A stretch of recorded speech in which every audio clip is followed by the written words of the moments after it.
Olá, bom dia. Hoje o EPTV Comunidade é dedicado à Previdência Social. Indispensável para a sobrevivência de muita gente, mas que também é o foco de reclamações de todo tipo. Nós fomos ouvir o presidente do INSS em Brasília sobre as críticas mais comuns. E vamos esclarecer as suas dúvidas a partir de agora com a especialista em Direito Previdenciário, Clarice Mauro.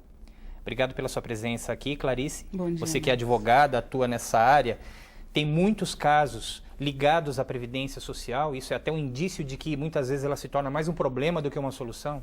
Exatamente isso, Marcos. E o que nós estamos percebendo nos últimos 20 anos é que as doenças, elas estão, por conta da carga horária aumentada, estão sendo uma quantidade maior e o INSS está tendo um volume muito grande, né?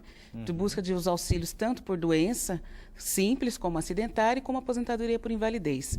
Isso é o principal foco de problema que vocês acabam tendo que interferir até judicialmente? Sim, isso é o maior volume que nós temos, é por questão de auxílio relacionado à saúde. É o que? Um desentendimento entre quem acha que tem o direito e o INSS dizendo que não tem o direito. Isso Exatamente. É o mais comum que a gente vê acontecer? Sim, a pessoa detecta a doença, vai ao seu médico, faz o levantamento, consegue descobrir qual é a doença que tem, pede para fazer a perícia e o médico tem divergência da opinião do médico que a está acompanhando. E por que normalmente, você do seu ponto de vista, da sua experiência profissional mesmo, por que isso acontece? Por que é tão frequente esse atrito entre profissionais da área médica? Quer dizer, um diz que há um problema que incapacita ou que pelo menos temporariamente impede que alguém trabalhe, e o outro, que também é médico, o perito é médico, diz que não, ele pode trabalhar sim.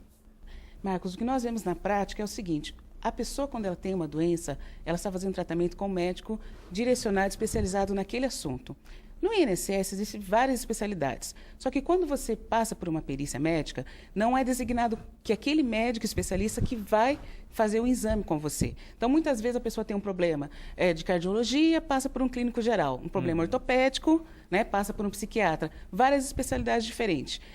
E o tempo também da perícia é um tempo curto, pode ser de 5, 10 ou 15 minutos. Muitas vezes a constatação de uma incapacidade laboral, ela precisa de uma entrevista maior, de meia hora, 40 minutos, não só você avaliar a documentação que ele te levou, o relatório médico, como também você conversar e ver as dificuldades daquela pessoa. Nós vamos falar muito sobre perícia, porque é um ponto mesmo de confusão aí nessa questão do INSS, mas também vamos falar de outros problemas. Vamos ver agora, durante todo o programa, algumas opiniões a respeito disso. Nós começamos com uma dona de casa que quer saber com quanto tem que contribuir para se aposentar.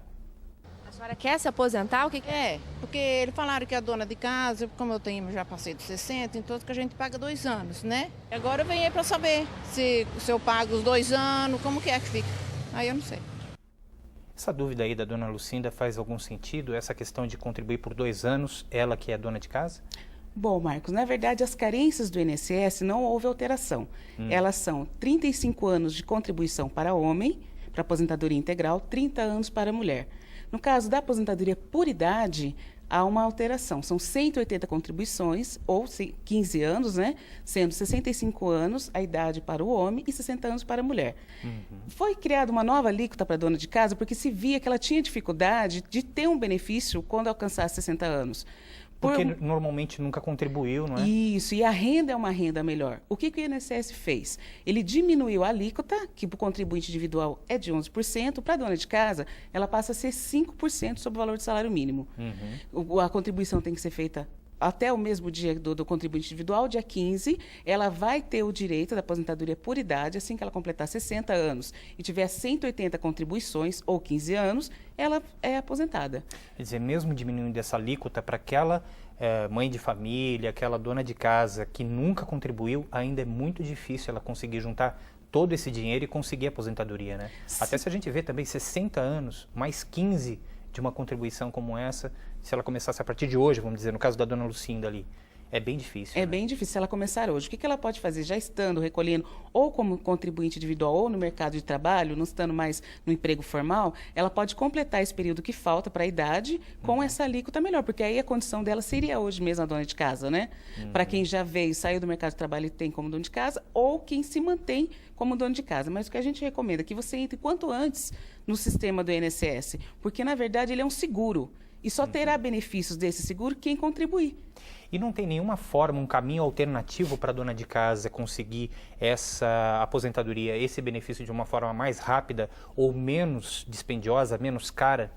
Não, não existe. Essa é a menor alíquota, porque inicialmente a alíquota seria de 20%. Já teve uma alteração para 11% e fez essa abertura para a dona de casa de 5%. Essa é a menor alíquota que tem. Para a dona de casa existe aposentadoria por invalidez? Por invalidez, sim. A todos os segurados do INSS existe, desde que ela comprove que ela não tem mais a capacidade, né, de poder exercer qualquer atividade. Mas para isso ela tem que ter vindo contribuindo, ela tem que ter Sim. sido uma contribuinte regular. Ou seja, esse período de carência aí que você mencionou, ele vale do mesmo jeito? Ou ela nunca contribuiu, mas ela não consegue mais nem exercer as suas funções por algum problema de saúde que de repente a aflige ali, ela teve, e a família precisa da ajuda do INSS para tomar conta dela? Aí, nesse caso, ela consegue também? Sim, porque a aposentadoria por invalidez, a carência dela é diferente de qualquer outro benefício de aposentadoria normal. Ela, se você tiver com 30 ou com 30 contribuições, 3 ou 4 contribuições, e vir a ter uma deficiência que tira a sua capacidade de trabalhar, você pode ser aposentado. Tá certo. Vamos para mais uma dúvida. Dessa vez é sobre uma revisão de benefício do INSS. É que meu marido, ele está aposentado vai fazer 6 anos. Tá? Por tempo de serviço.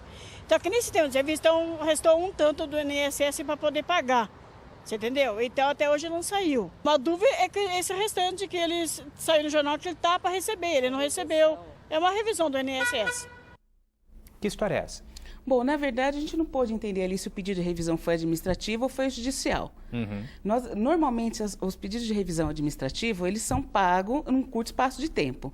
Agora, os pedidos de revisão judicial, se for acima de 60 salários mínimos, eles só entram no Tribunal Regional Federal e tem uma sequência de pagamentos para poder receber. Seria um precatório. Sim, dá um exemplo desses administrativos aí que são mais fáceis. Que situação que isso acontece? Por exemplo, que nem agora está tendo a revisão do teto, onde está sendo convocadas pessoas que tiveram limitação, né, do salário de contribuição e estão tendo a devolução desse valor que não receberam. Muitos casos estão sendo administrativos. É chamado, convocada a pessoa, ela pode receber em até 90 dias, 6 meses, conforme o período que vai liberando essa revisão. No caso da revisão judicial, ela depende de uma ordem do juiz, isso entrar no orçamento do INSS em conjunto com o Tribunal Regional Federal, aí ela irá receber esse valor. Então, isso leva mais tempo. O que não ficou claro aqui, qual é o tipo de revisão que ela pediu? Tá. Se foi um pedido na agência do INSS ou se foi através de um procedimento judicial. Qual seria a melhor orientação, então, para a dona Aparecida? Nesse caso, ela tem que... Procurar uma agência? Isso, procurar uma agência, se for administrativo, ou se for judicial, pode ter sido no juizado federal ou nas varas federais, procurar direto no juizado para saber em que situação se encontra essa revisão, ou a situação do pagamento.